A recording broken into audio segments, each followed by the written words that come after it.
The best apology to Igbo people is to end their maltreatment and release Nnamdi Kanu, Igboezue.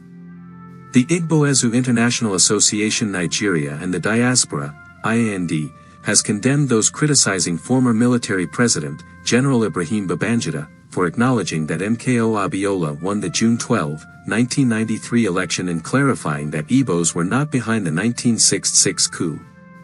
The group described such critics as the real enemies of Nigeria, stating that their opposition to the truth is hindering the country's progress. General Babangida made these revelations in his newly launched autobiography, A Journey in Service, released on Thursday, February 20, 2025. In the book, he dismissed the long-held notion that the 1966 coup, often referred to as the Igbo coup, was ethnically driven. He also reaffirmed that Chief Abiola was the legitimate winner of the June 12 presidential election. Speaking to journalists in Onitsha, Chief Pius Okoye, national president of IAND, commended General Babangida for his courage, honesty, and boldness in stating the truth. He emphasized that such integrity is what Nigeria needs to move forward. Chief Okoye criticized those attacking Babangida's revelations, arguing that their opposition stems from an unfounded hatred for Ndigbo. He urged them to acknowledge the truth and abandon their historical biases against the Igbo people.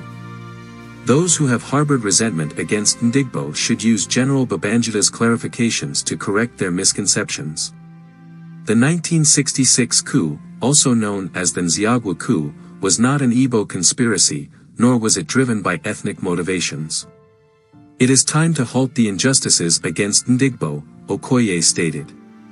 Igboezue insisted that while an apology to Ndigbo for years of marginalization and denial of rights is welcome, the best form of apology would be to end all forms of maltreatment against the Igbo people.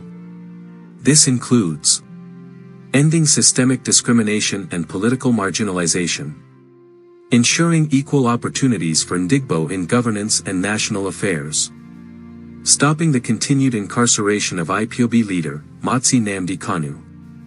The best apology to Ndigbo is not just words but action: stop the discrimination, stop the injustice, and most importantly, release Mazi Nnamdi Kanu. IAND also urged Babangida's critics to focus on initiatives that promote peace and unity rather than fueling ethnic divisions and hatred. The group further applauded General Babangida for highlighting the role of Major John Obieri, an Igbo officer, in quelling the 1966 coup. Babangida also acknowledged that many senior Igbo officers were tragically killed during the coup, debunking the narrative that it was an Igbo-orchestrated plot. Nigeria must acknowledge the truth and take steps to heal past wounds. It is time to shun pride and embrace justice so that Ndigbo can feel truly integrated into the nation.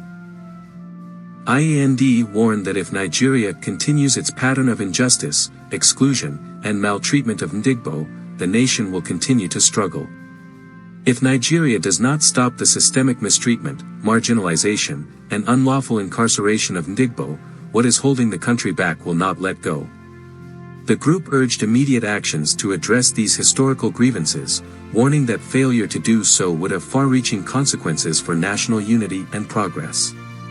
Stay tuned for more updates, stay safe and have a blessed day.